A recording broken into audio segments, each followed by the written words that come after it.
বাবাকে দেখে নাও বেলপাতা মাথায়। Good morning everyone, Har Har Mahadev.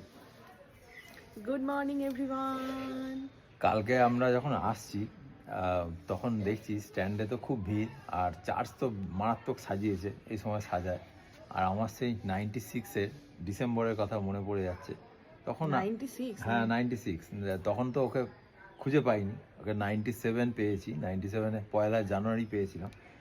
ভাবছি এখন যে এই দিনগুলো আমি কি করে কাটিয়েছিলাম, মানে আর 5-6 দিন পরই কি 7 দিন পরই ওকে আমি পেতে চলেছি। তখন কি সেটা জানতিস নাকি? ভগবান ঠিক করে রেখেছিল যে অপেক্ষা কর, মানে তখন খুঁজে বেড়াচ্ছি আমার গার্লফ্রেন্ড দরকার। আর তখন ভগবান বলছে আর 5টা দিন 7টা দিন ওয়েট কর, তোকে এমন দেবো সারা জীবন তোর মাথার উপর বসে থাকবে।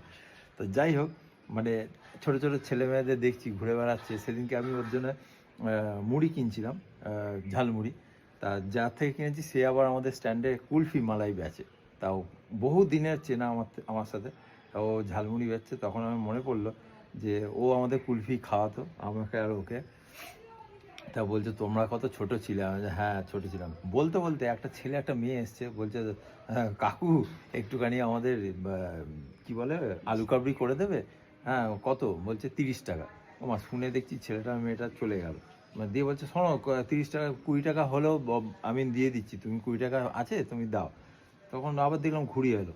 আমি ভাবছি বাবা, তখন 20 টাকা 10 টাকা মানে এত হিসাব। এখন পকেটে টাকা আছে কিন্তু এই যে আনন্দটা।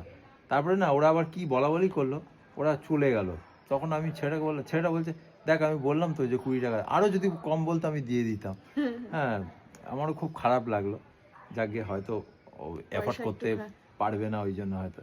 না, আমি চেয়েছিলাম যে আরেকবার যদি ঘুরে আসে আমি বলবো যে আমি পয়সাটা দিচ্ছি তোমরা খাও। তা এই হচ্ছে আনন্দ, ছোট ছোট সেগুলো বয়সকালেও আমাদের সাথে থাকবে, আর আমরা এরকমই থাকবো সারা জীবন। কি কিছু তুমি বলো? না, ছোটবেলা একটা লাইন পড়েছিলাম, সীতা বিনা আমি যেন মণিহারা ফণি। তখন মানেটা বুঝতাম না, তখন ওই পড়াতে হতো ওইটার লাইনটা ব্যাখ্যা করে বোঝাও এইটা। এখন বুঝতে পারি যে লাইনটার সত্যি মানেটা কি।